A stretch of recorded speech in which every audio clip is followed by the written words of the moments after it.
Jadi begini, saya merasa bahwa salah satu faktor utama yang menyebabkan kita melangkah tertatih-tatih untuk menuju kepada tujuan masyarakat yang kita inginkan sebagai bangsa merdeka adalah salah satu diantaranya karena korupsi. Oke. Apakah pendapat saya seperti ini ada benarnya? Jadi begini, Prof. Jadi kadang-kadang saya berpikir apa yang seperti tadi Prof katakan itu ada benarnya.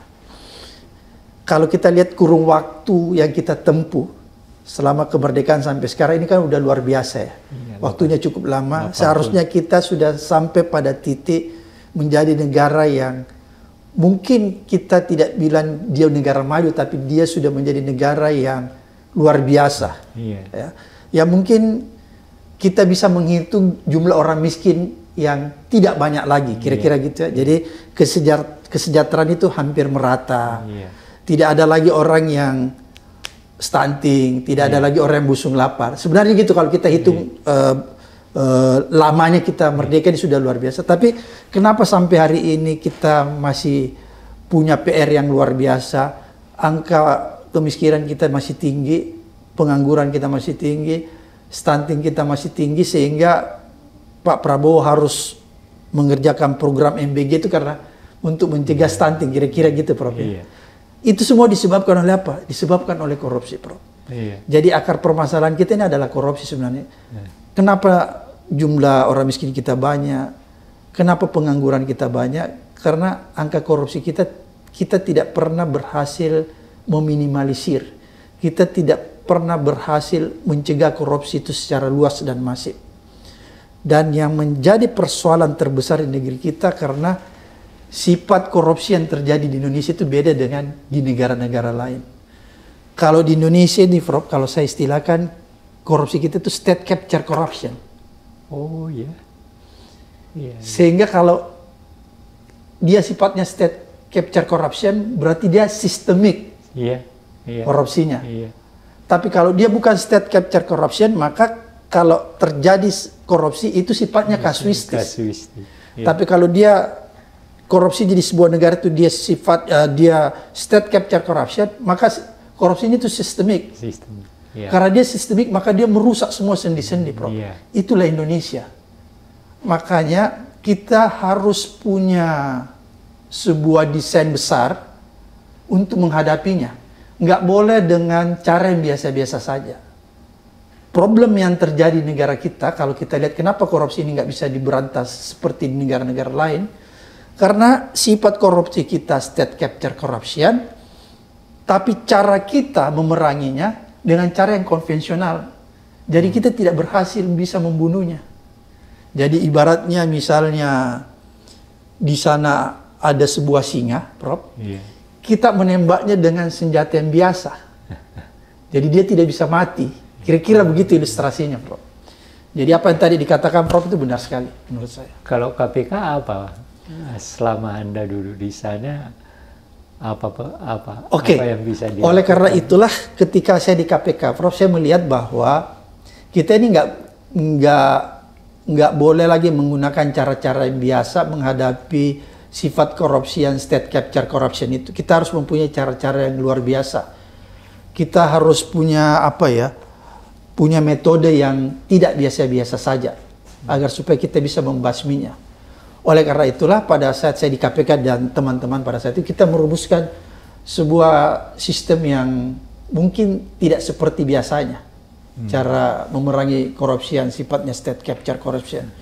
Maka kita mengistilahkan dulu pemberantasan korupsi harus dilakukan dengan cara pengintegrasian antara pendekatan penindakan yang represif dan pendekatan pencegahan.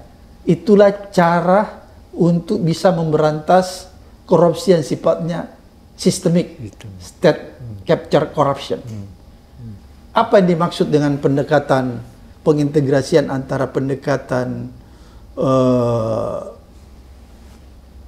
penindakan represif dan pengintegrasian dengan pencegahan? Pertama, selama ini di masa-masa lalu kita melihat cara kita itu parsial antara pendekatan penindakan yang represif dan pencegahan. Contohnya begini, Prof. Dulu di masa lalu kalau kita memberantas korupsi, ketika kita selesai melakukan penindakan yang represif, misalnya gini nih, di sebuah kementerian kita melakukan pemberantasan korupsi, korupsinya kita berantas, ya, pelakunya bawa ke pengadilan, dihukum, dipenjara dan lain sebagainya, dan selesai. Itu cara yang menurut saya cara yang konvensional. Harus dilakukan dengan cara diintegrasikan dengan pencegahan. Yaitu pertama kita harus tahu persis apa sebab musabab sehingga terjadinya korupsi di situ. Agar supaya kita tahu bahwa inilah yang kita perbaiki agar dia tidak terulang lagi. Gitu, Prof. Jadi cara kita mendiagnosa. Kalau kita sekedar melakukan pendekatan penindakan yang represif, tangkap orangnya, selesai bawa ke pengadilan, dan tidak menyelesaikan problem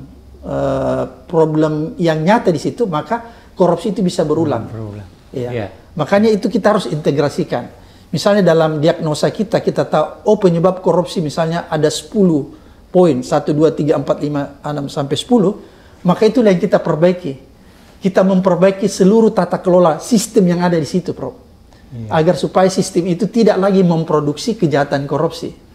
Karena kalau sistem itu kita tidak perbaiki, maka hari ini kita berantas korupsinya, hari ini kita tangkap orangnya, penjarakan orangnya, tapi sistem ini dia tetap saja memproduksi kejahatan korupsi. Jadi ketika ada orang baru ditempatkan dalam sistem ini, maka akan terjadi lagi korupsi. Kira-kira seperti itu ilustrasinya, Prof. Kemudian yang ketiga, selain pendekatan penindakan yang represif dan pendekatan pencegahan, kita juga mengintegrasikan yang disebut pendekatan pendidikan anti korupsi. Kenapa ini penting, Prof? Karena begini, kadang-kadang orang berpikiran bahwa kalau kita ingin memutus mata rantai korupsi di sebuah negara, ada istilah orang, sudah, potong generasi. Kan gitu, ada istilah orang itu, potong generasi, maka selesai korupsinya. Tapi ternyata ini teori yang salah, Prof. Setelah saya ada di KPK, saya menganggap ini teori yang salah. Kenapa salah? Waktu saya di KPK, kita mendapatkan, ternyata ada sekelompok anak-anak muda, generasi muda, yang sudah terlibat korupsi. Kita pernah menangkap pegawai pajak yang umur 28 tahun. Ya. 28 tahun, belum menikah, belum punya keluarga, tapi dia bisa korupsi ratusan miliar. Gila. Pertanyaan kita, kira-kira kenapa anak muda ini korupsi? Kan itu pertanyaan kita. Kalau misalnya seseorang yang korupsi itu punya beban, misalnya dia punya keluarga yang besar dan lain-lain sebagainya, dan gajinya kecil, mungkin kita bisa katakan itu corruption by need. Atau kalau seorang pejabat tinggi tetap korupsi, maka kita bisa katakan itu corruption by greed. Karena keserakahan. Tapi kalau seorang anak muda yang belum punya keluarga, terus tiba-tiba punya kesempatan dan dia melakukan korupsi yang grand corruption, korupsi yang besar miliaran, kira-kira ini apa? Apakah kita mau sebut dia serakah? Atau apakah kita mau sebut dia corruption by need? Nggak juga, nggak masuk dua-duanya. Makanya akhirnya kita lihat ketika seorang anak muda korupsi dan dia belum punya keluarga, belum punya tanggungan yang luar biasa, maka apa yang menyebabkan dia korupsi? Masalah integritas. Walaupun semua masalah integritas ya. Tapi ini ada masalah karakter. Oleh karena itu, kalau misalnya kita hanya memotong generasi dan tidak mempersiapkan generasi selanjutnya, maka itu akan sama saja. Generasi di atas dipotong, generasi baru yang muncul, dia juga menjadi generasi koruptor. Kalau kita tidak mempersiapkan dari segi pendidikan karakternya. Nah, saya kira itu persoalan besar yang kita hadapi memang pada masalah pendidikan. Masalah pendidikan. Lingkungan sekolah, menurut saya mulai karier saya dari guru, lingkungan sekolah tidak membentuk karakter, tapi dia cuma memberikan ilmu. Dan ilmu itu hanya sekedar di sini tapi tidak di sini. Dan bukan proses pembentukan karakter sama sekali. Hanya memberikan ilmu supaya dia bisa melanjutkan sekolah, sudah itu selesai. Lebih mengutamakan kognitif ya? Kognitif, iya. Itu persoalan yang saya lihat. Nah, Eh, oleh karena itu, yang saya mau tanyakan pada Anda, selama ini universitas itu mendidik apa sih? Kan sebagian besar daripada yang korup itu orang main-main. Tidak main-main. Ya, ada S3, dokter, dan lain sebagainya. Lalu apa yang salah dari situ? Kalau dilihat dari segi... Oke. Setelah dulu kita di KPK itu kita coba mendiagnosa itu, Prof. Ternyata memang ada, saya tidak ingin menggunakan kata kesalahan.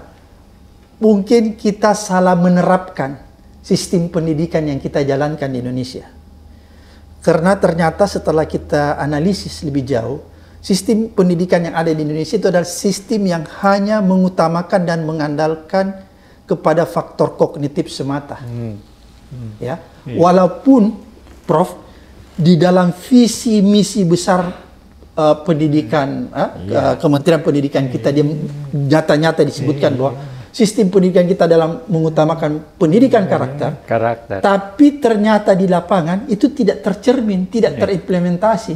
Yang terimplementasi di lapangan adalah sistem pendidikan yang mengutamakan faktor kognitif itu tadi. Contohnya gini, Prof. Dulu di masa lalu kita pernah mengenal yang namanya ujian apa tuh? Ujian yang serentak itu apa tuh? Ujian nasional.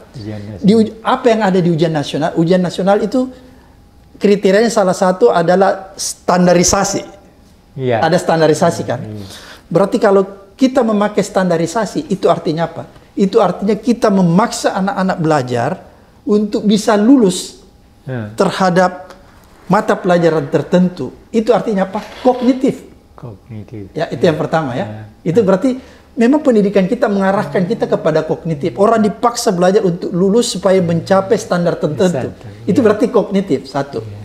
Kemudian yang kedua, Prof, dari hasil analisis kita, hampir sebagian besar sekolah dasar yang ada di Indonesia, utamanya di ibu kota provinsi maupun ibu kota kabupaten, syarat untuk menjadi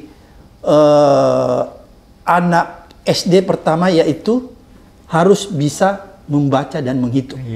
Itu syarat yang ada di sekolah dasar Indonesia. Jadi dia harus bisa membaca dan menghitung baru bisa diterima di sekolah dasar.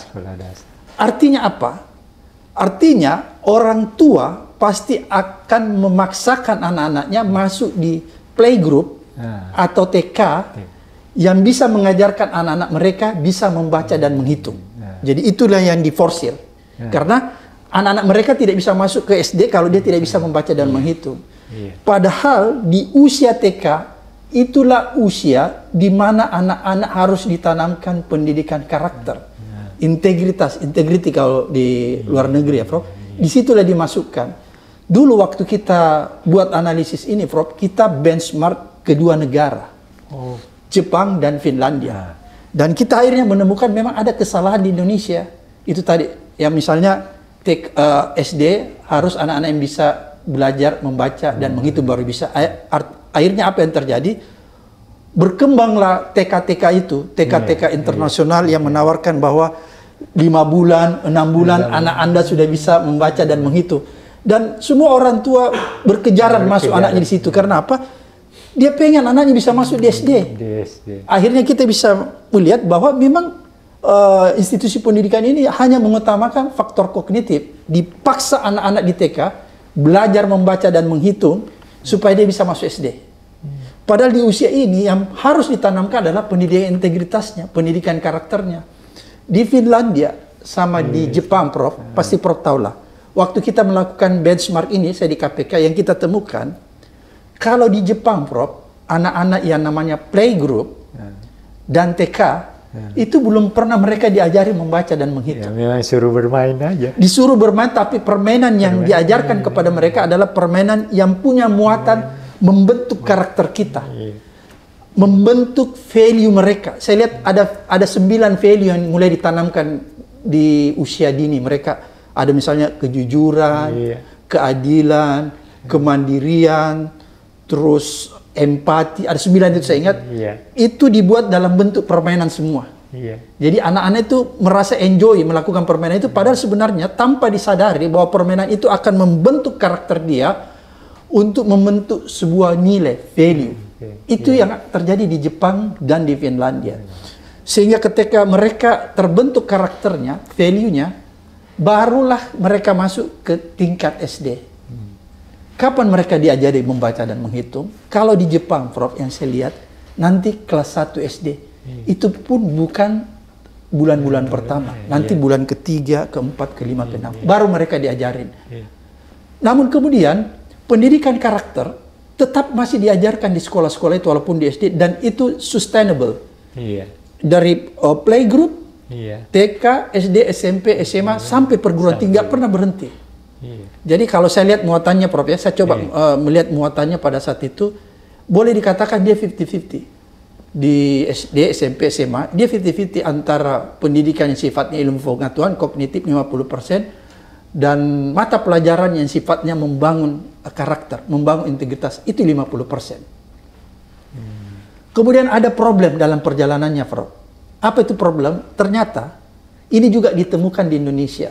Saya sempat ngobrol sama orang di Jepang, bahwa kenapa sampai di negara-negara maju itu dia mulai meningkatkan di sistem pendidikan formalnya, pendidikan integritasnya itu mulai persentasenya itu dikuatkan, diseimbangkan dengan faktor kognitif, karena mereka melihat begini, Prof.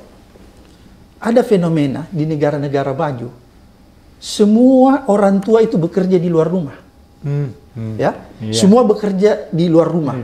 Dan rata-rata mereka baru bisa berinteraksi dengan anak-anak mereka kira-kira sore, dan waktu yang paling full untuk berinteraksi dengan anak mereka itu mungkin cuma waktu weekend saja. Sehingga pemerintah di sana melihat bahwa pendidikan karakter yang seharusnya didapatkan di rumah tangga mereka itu menjadi minim. Karena ada kondisi di mana orang tua mereka bekerja di luar rumah, kan? Karena pendidikan karakter sebenarnya yang didapatkan di rumah mereka itu adalah pendidikan yang sifatnya ketauladanan, contoh yang diberikan orang tua langsung kepada anaknya pada saat itu. Karena saya sempat bertanya, Prof, pada saat itu saya bilang, kan nggak ada masalah walaupun orang tua itu di luar dengan teknologi canggih, dia bisa tetap memberikan pendidikan integritas terhadap anak-anak mereka. Mereka menjawab begini, pendidikan integritas, pendidikan nilai yang akan ditanamkan kepada anak-anak mereka di rumah tangga bukanlah sifatnya seperti proses pembelajaran di perguruan tinggi, di sekolah-sekolah formal.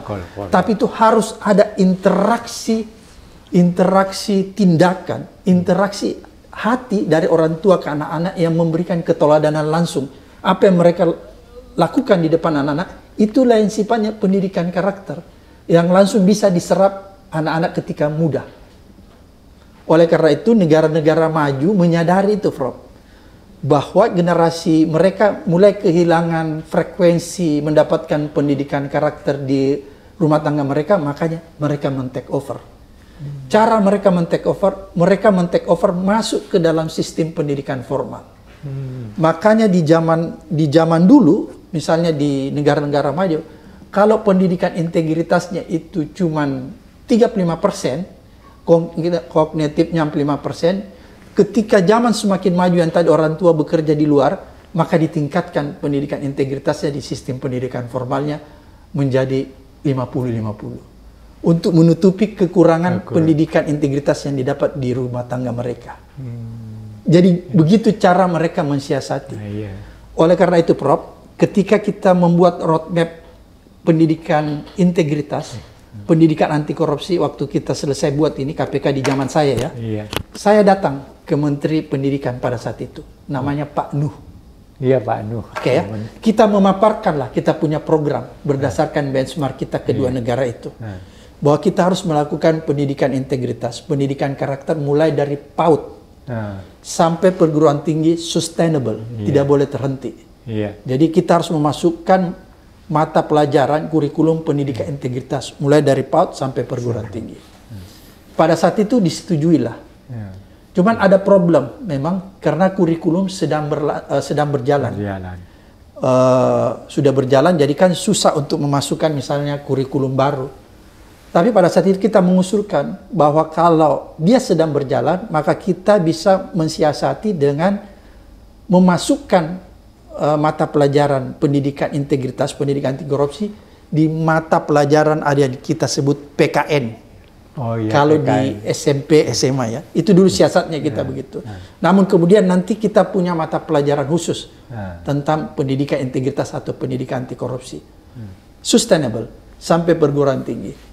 Dan alhamdulillah Prof, pada saat kita mulai launching pendidikan integritas ini, pendidikan anti korupsi, saya orang pertama yang mengajar pendidikan integritas, pendidikan anti korupsi di Institut Teknologi Bandung pada saat itu. Karena rektornya pada saat itu waktu mau memberikan kuliah, dia meminta saya langsung untuk memberikan kuliah itu sebagai pendahuluan. Dan saya melakukan itu di TB dan kemudian di perguruan-perguruan tinggi lainnya.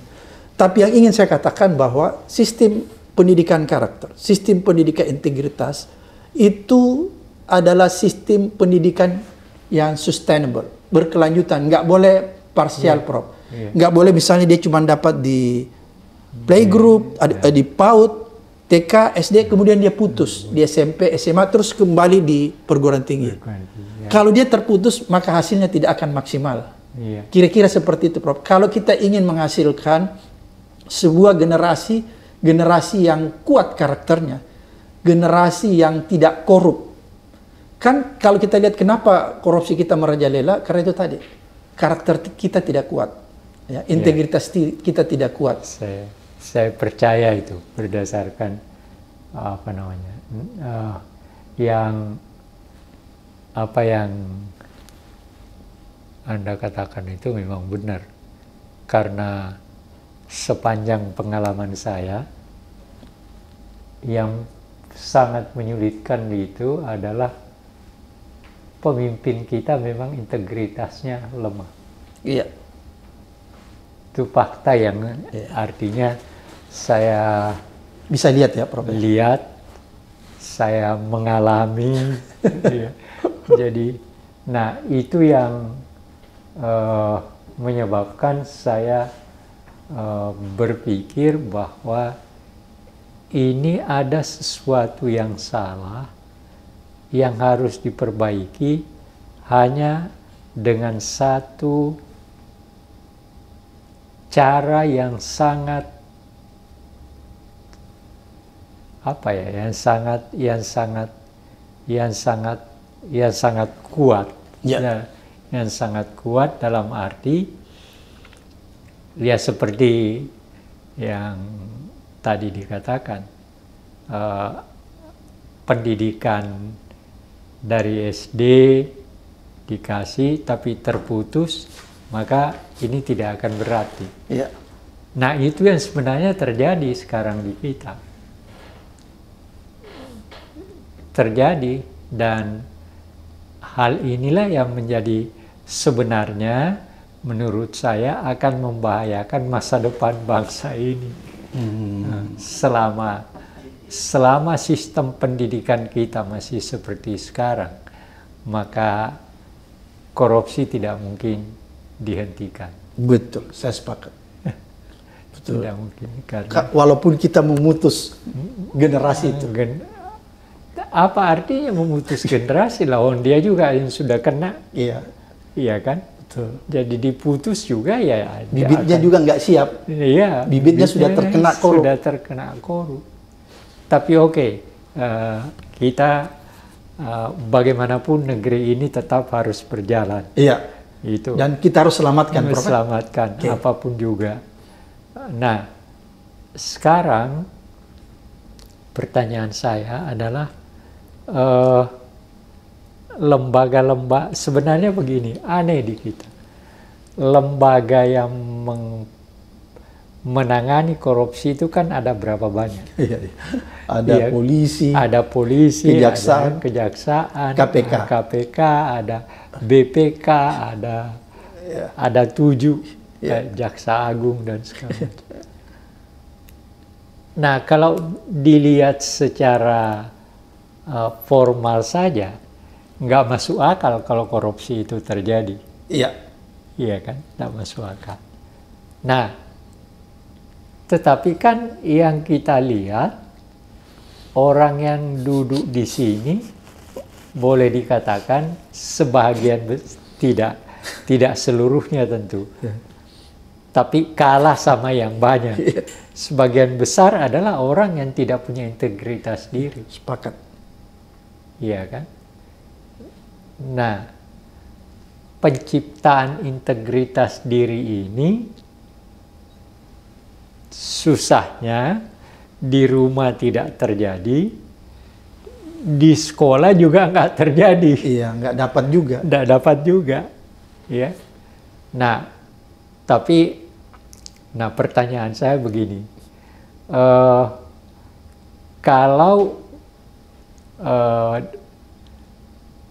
langkah yang kita lakukan adalah langkah yang biasa-biasa, maka itu berarti tidak Akan mencapai hasil. tidak akan mencapai hasil.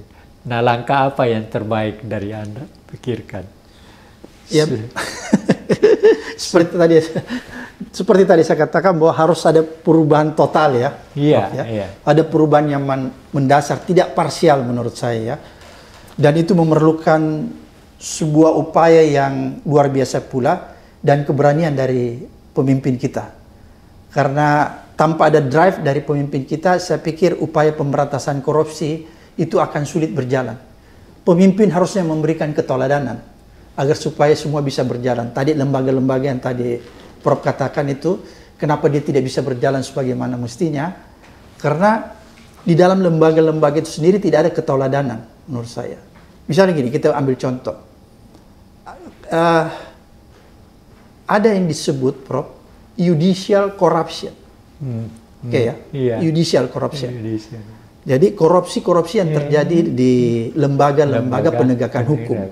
Bayangkan, lembaga-lembaga ini yang tadi Prof katakan seharusnya diharapkan bisa memberantas korupsi. Tapi di lembaga ini juga terjadi namanya judicial corruption. Misalnya oknum polisinya korup, oknum jaksanya korup, KPK-nya juga korup, pengadilannya pun yang diharapkan nanti bisa memutus juga korup. Dan ini tidak terbantahkan, Prof. Kita bisa lihat kemarin misalnya ada seorang pegawai, baru pegawai nih, pegawai Mahkamah Agung itu bisa menyimpan duit hampir 1 triliun. Uang suapan, belum lagi hakim. Ya.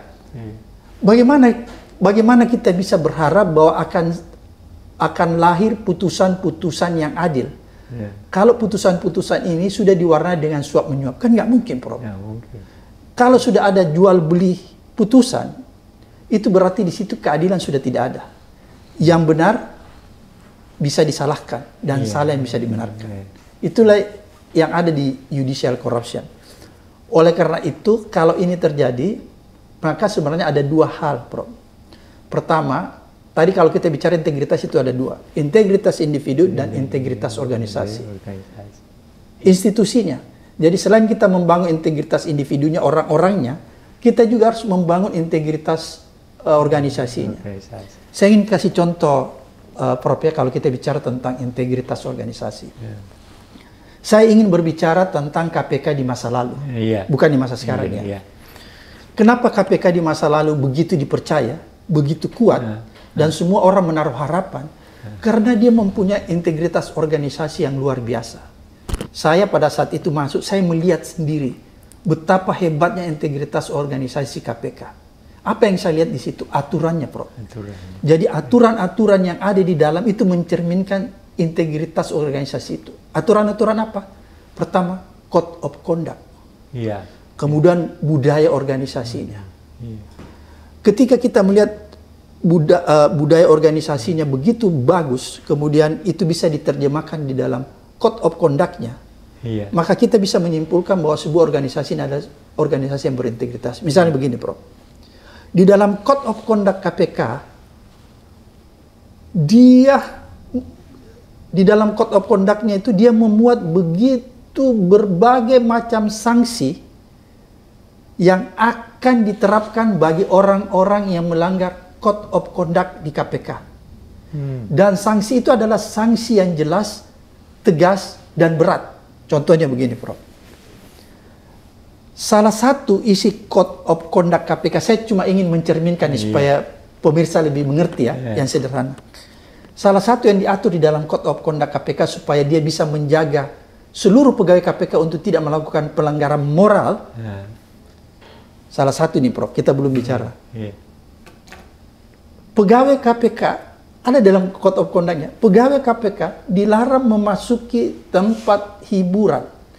Tempat hiburan yang dimaksud A, dijelaskan. Ini, B, ini, C, ini. Kemudian di bawahnya, pelanggaran terhadap ketentuan ini akan dikenai sanksi pemberhentian dengan tidak hormat. Pertanyaan saya, Prof, saya tidak pernah melihat Code Conduct ini ada di organisasi-organisasi profesi mana maupun di lembaga-lembaga mana. Kenapa saya katakan saya tidak pernah melihat? Tahun 2016, Prof, kan? Tahun 2016 setelah saya berhenti jadi KPK, saya diundang oleh Bank Indonesia. Bank Indonesia ingin merumuskan Code of Conduct yang baru. Karena dia melihat bahwa luar biasa pada saat itu Code of Conduct KPK begitu kuat, begitu rapi, dan bisa menghasilkan sebuah lembaga yang marwahnya bisa dipertanggungjawabkan. Kenapa saya katakan marwahnya bisa dipertanggungjawabkan? Karena Code of Conduct-nya begitu kuat, Prof. Contohnya begini, Prof, ya. Prof pernah mendengar, saya ingin membandingkan Code of Conduct, bahwa Code of Conduct di sebuah institusi akan mempengaruhi orang, dia melakukan pelanggaran apa tidak. Prof pernah mendengar orang yang bernama Broto Seno? Pernah. Broto Seno ini siapa? Broto Seno ini adalah seorang polisi. Polisi Broto Seno ini pernah ditugaskan di KPK. Oke. Dia ditugaskan di KPK. Kalau orang mendapat ditugaskan di KPK itu 5 tahun, bisa diperpanjang 1 kali jadi 10 tahun. Jadi dia institusi asalnya adalah kepolisian, ditempatkan di KPK sebagai penyidik kasus korupsi di sana. Apa yang terjadi di sana, Prof, selama 5 tahun? Si Broto Seno tidak pernah melakukan pelanggaran terhadap pekerjaannya selaku penyidik KPK pada saat di KPK. Dia nggak pernah menerima suap, nggak pernah menerima suap di sana. Padahal saya yakin tawaran suap ketika dia menjadi penyidik KPK itu pasti luar biasa datangnya. Tapi kenapa dia tidak pernah melakukan?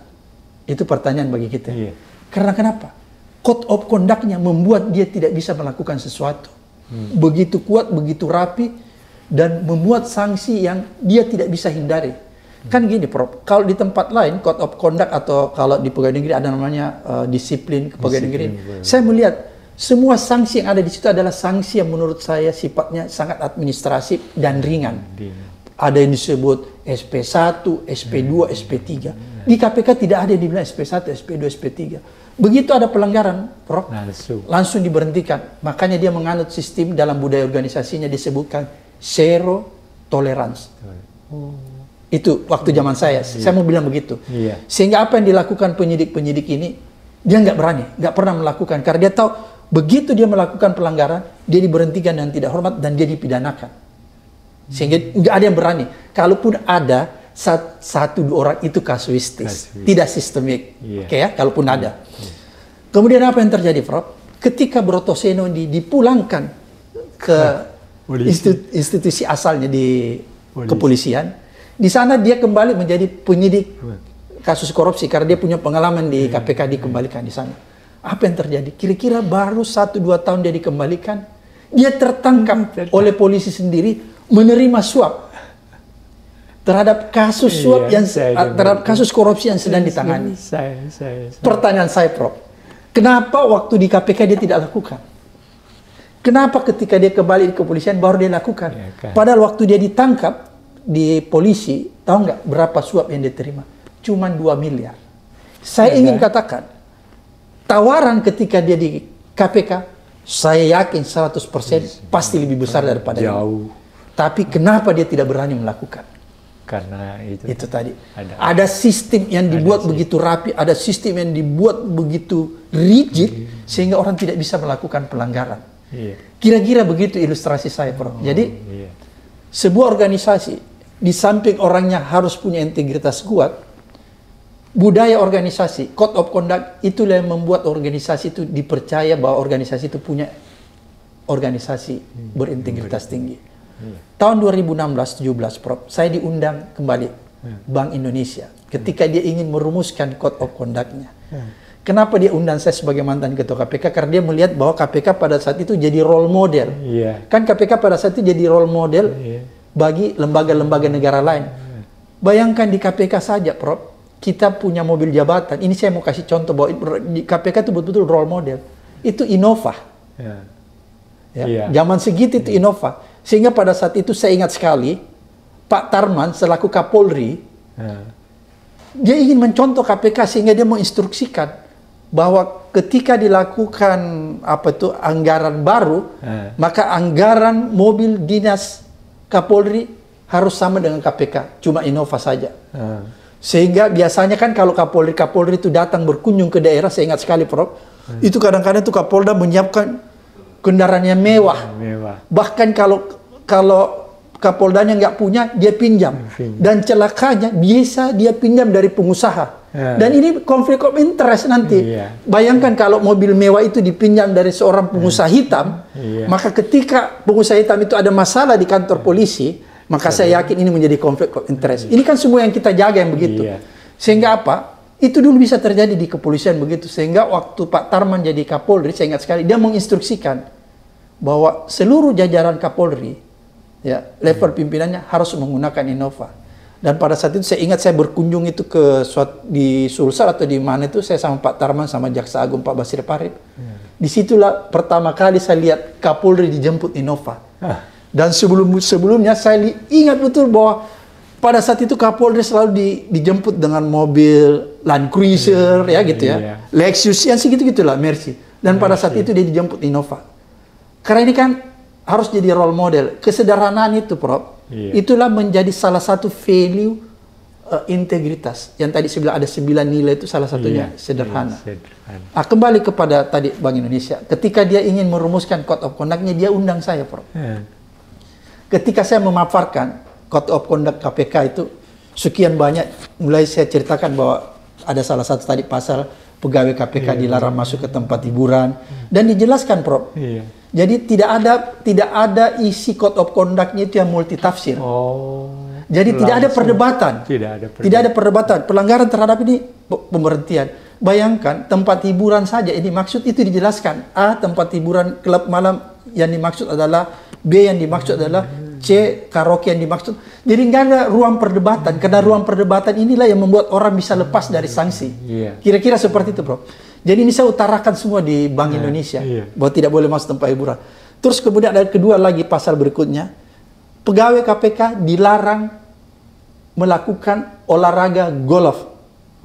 Ada di KPK itu, Prof.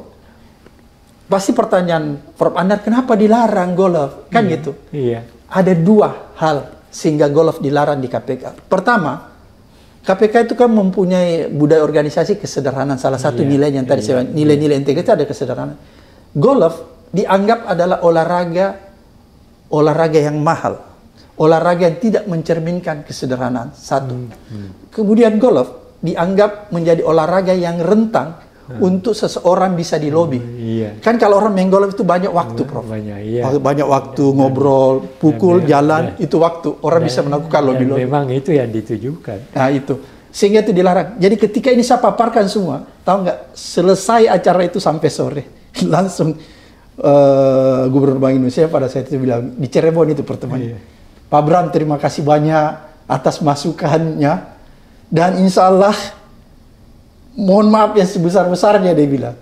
Tadinya kita ingin mengadopsi secara utuh Code of Conduct KPK ini ke dalam Code of Conduct Bank Indonesia, tapi akhirnya setelah kita melihat begitu rigidnya, begitu luar biasanya, akhirnya kita memutuskan untuk tidak mengadopsi secara utuh. Karena kenapa dia bilang begini? Begitu kita mengadopsi secara utuh Code of Conduct KPK yang pada saat itu maka saya yakin seminggu setelah pemberlakuan Code of Conduct ini, hampir sebagian besar pegawai Bank Indonesia minta resign.